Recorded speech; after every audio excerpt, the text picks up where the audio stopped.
On behalf of the AfD Group, Mr Farage. President Hollande, despite your own views, you are doing rather a lot for the Eurosceptic debate in France. The decision to reduce the retirement age, to increase the minimum wage, but above all, of course, the hate tax, to make sure that all your successful entrepreneurs and now footballers are fleeing France, means that the competitiveness gap between France and Germany is getting wider. That is now being reflected in a flight of capital from French banks.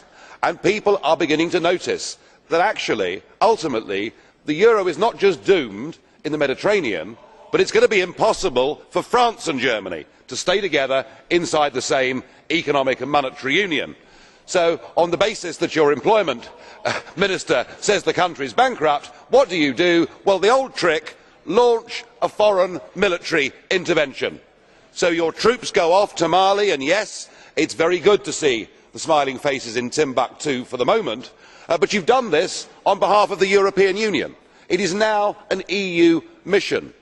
Just 2 days ago, Tony Blair said the European Union is not about peace, the European Union is about power. I think what he meant is the European Union increasingly will be about war, because the response to Mali, the response to it being an EU mission, and we have heard it all round the chamber today, the Liberals urging us to intervene militarily in Syria, support from right and left in this House that the EU should intervene militarily.